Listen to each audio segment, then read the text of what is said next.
All right, so how do you top that video that you just saw, right? So I'm supposed to give a presentation that's supposed to engage you, and I'm supposed to top that video that we just saw. How do we do that? I don't know how to do that, right? So I'm going to be very honest. If I stink at doing what I'm about to do, please bear with me, because that guy was awesome, right? So let's talk about why we're here today and what we're going to talk about today. There's this thing about words that gives you the power of a magician. It gives you the facility that you can twist and turn, you can manipulate, you can be diplomatic, and you can use those words wherever you want them to and how you want them to. Because they don't mean the same thing to two different people. They don't mean the same thing to you in different circumstances. And they definitely have a lot of ways around it. So hence, the topic for the day is, the thing about words. Now, before we proceed further, I might have you know that I fell from the second floor when I was in pre-nursery. I had a crack in my skull. And the doctor said that I was this away from being completely crazy for life. And I'm not saying this for pity points, I'm just saying this because what I'm about to say next might sound extremely crazy to you. And before that does, the tall guy is not crazy, his mother really had him tested. He is not crazy, right? Let's be very clear with that. I'll keep repeating this time and again. Wherever you feel that I'm going off the path and you guys are in a tizzy, I'll repeat this time and again for you. Okay, so words. We love them for their twists and bends. We love them for how we can use them contextually, textually, literally, or in an implicit manner. How they mean different things to different people and different to the same people in different circumstances. Brilliant, aren't they? So let's start with the first word.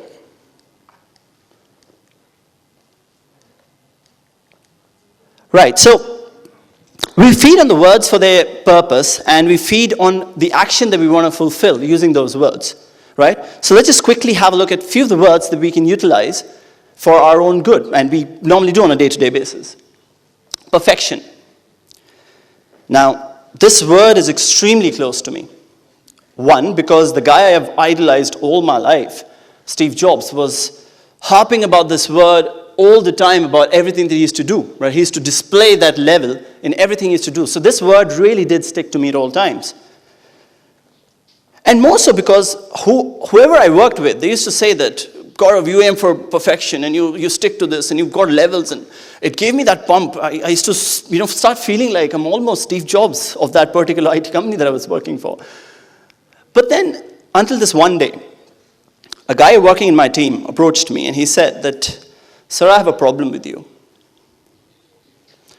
And, aap pata fir Punjabi hain. Fine, you have a problem, fine, let's talk.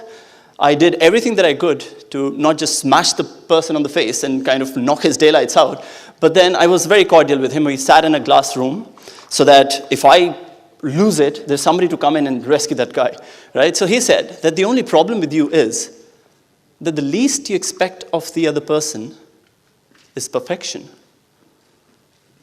I'll repeat once again. The least you expect of the other person is perfection.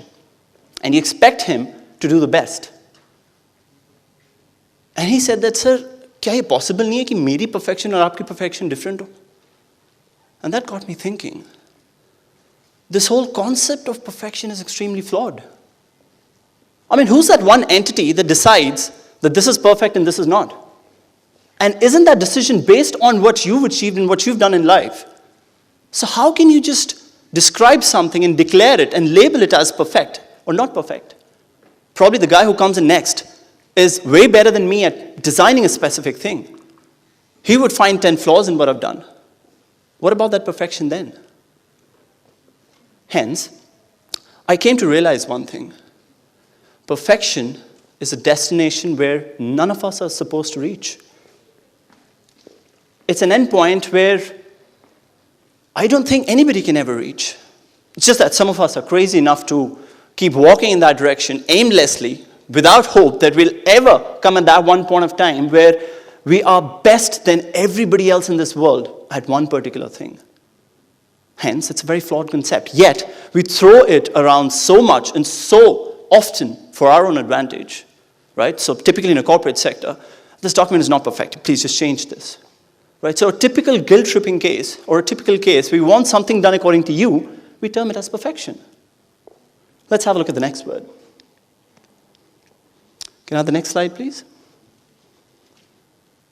Oh, I'm sorry. I love how this slide really figures in. I'm sorry, not. I'm guilty of the fact that out of 99 times that I've used this word, I have not really meant it. I've used this word as a means of escapism. I've used this word because I want to sleep well at night and I don't want to have that thing on my guilt that, oh my God, I hurt somebody today. So what? I sorry to kaha tha. Ho gaya.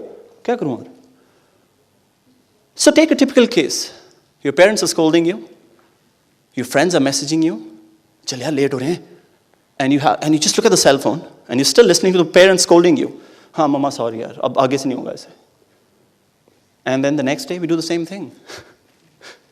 Right? So the word sorry is so overrated and it's so overused that it's lost its true meaning. I used to love going to a church right in the 19th sector where I live. And I was speaking to some really intellectual guy that day. He said that God does not ask you not to sin. Because if you do that, then you'd probably take his place, right? So God does not ask you to not sin. He asks you to seek forgiveness, true forgiveness, and not just merely get away with it by saying sorry, right? And this brings a very good saying back to me. We're good as long as we're caught, right? And caught with the hand in the cookie jar, I might say. Till that time, we're really good, and we don't really need to rely on the word sorry. But then, oh, okay, I'm sorry. Can we have the next slide? Whoa, sincerely speaking. Sincerely speaking, I have no idea why we use this word, right? Because in my heart of hearts, I might be saying, I'm going to smoke your ass if you don't do that. But I still say, sincerely speaking. If you don't do that, oh my God, may God be with you.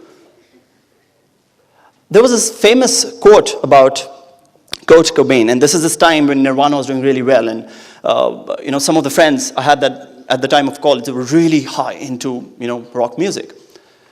And I'd read that line somewhere, and Kurt Cobain used to say that, I like to have strong opinions and back them up with nothing else but my primal sincerity. I like sincerity, but I lack sincerity. Isn't that true for everything that we're doing today? And sincerity has much been reserved as a conversation starter, or probably as a signature in my email. Yours sincerely. ਭਾਵੇਂ ਦਿਲ ਚ ਆਪਾਂ ਕਹਿ ਰਹੇ ਹੋ ਕਰ ਦਿਨ ਦੇਖ ਲੈਣੀ ਤੇ. Still, yours sincerely, Gaurav, Sarien, so and so, XYZ company. Can we have a look at the next word? Coincidence. I love this word. And it's been rather used frequently today as well. So if I say something that shatters your school of thought, please, no hard feelings at all. So I feel that life is nothing but a series of events where the preceding event affects and shapes up the preceding event. I'll repeat once again. Life is nothing but a sum total of preceding events which shape up the preceding events. So if that were true, I'm standing here today with such intellectuals, speaking to audience that is extremely intellectual. Is that a coincidence, or is that a part of a plan that I didn't comprehend or I didn't see coming? We humans are really crafty, right? I'll tell you one thing. The things we understand, we'll write theses about it, right? We'll write documents about it, we'll publish books about it.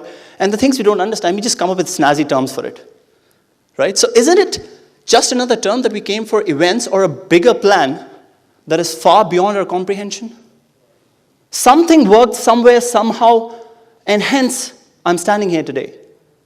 I could call it coincidence, but I would not like to call it coincidence because I know I worked well enough to deserve standing here today. Kind of cover as a cloak the whole concept that probably we don't understand the bigger scheme of things in this case. Can we have the next slide? Wow, control. The ones who are married would know this word. Guys more so because they don't have any, right? I know this because I just got married about a year back. I know the exact date, so don't get all grumpy.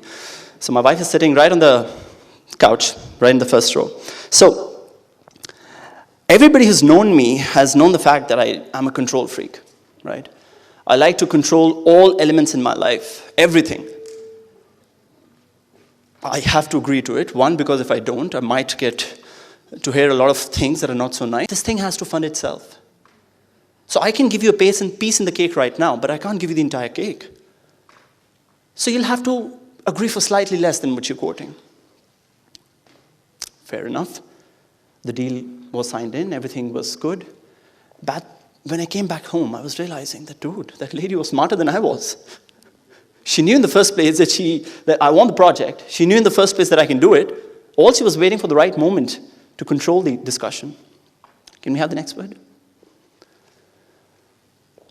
Permanent. I wish we really knew nothing was permanent, but we tend to develop affinity toward things, toward people, towards situations, towards events, towards anything that good happens in our life. We tend to develop an emotional bonding and an affinity towards it. And we think that thing doesn't change. One of the best examples was, I'm a big sucker for everything iPhone, right? Everything Apple product, I'm a big sucker for that. And I bought this iPhone. For 2 days, I loved it. On the third day, I dropped it. And it had a slight scratch. My liking for it went down. I wanted a new phone. So I come to realize one thing, that everything in our life has a cycle to it. And as much as we keep telling ourselves of the whole concept of being permanent, it doesn't work out like that. Eventually, things are going to break. Eventually, people are going to go away. But then likewise, new people are also going to come in. And life teaches us how to move on with time. Life teaches us how to control that thing. Change is the only entity that is known to be permanent. And since we don't understand change, since we're so scared of it, we're happy in the blanket of being permanent. We don't want to embrace change. Isn't that the most flawed concept? Everything in our life is as transitory as it's supposed to be, has a life cycle to it, has a plan of action to it, has a start date and end date to it. Sometimes you know of it, sometimes you don't know of it. Hence, using this word everywhere and anywhere you want is flawed. Can we have the next slide, please? Truth. Don't we all want the truth, and we seek the truth all the time? But then there are sides to a story, and then there is actually something that has happened. And as much as we try to be nice and pure by saying that I only speak the truth, trust me, sweetheart, we don't. There is never a single person who only speaks the truth and doesn't mix up with certain bit of exaggeration, certain bit of biasness, certain bits of manipulation of facts. And then there's no person either who always lies. Take yourself back to the most recent lie you must have said. Every lie has a certain bit of truth to it. There is some fact, there is some event that has truly happened, and we just twist and turn it around as per the best of our abilities. Likewise, when you speak the truth, there is always certain bit of exaggeration, certain bit of modification to it that becomes our version. So if we've not really known the true facts, how can we talk about it, and how can we harp on about this word? I shall only speak the truth. Not happening. Right? Can we change the slide, please? The guy didn't have his coffee? Flirting. एक पंजाबी दी कहावत है. कहावत नहीं, rather एक dialogue सी movie दा. साडा कुत्ता कुत्ता, थोड़ा कुत्ता Tommy. Right? So it's like, if I flirt, that's flirting. That's bad. Oh, he's a flirt. This guy's, no. You're not supposed to be friends with him. He's a flirt. But if somebody else does it, or if you do it, that's right. How does that work? Have you been to the shop and wanted to buy a favorite pair of jeans, and you still acted all nice? Bhaiya, kitne mein doge? Wasn't that flirting? That was, right?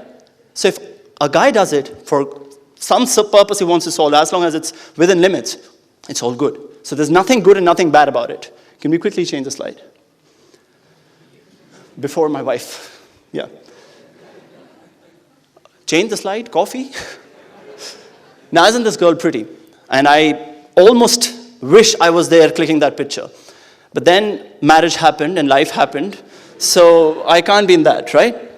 So future, we keep worrying about something that we don't know, right? And Tim Cook, the CEO of Apple, once said that we can either control the future or we can prepare ourselves for it.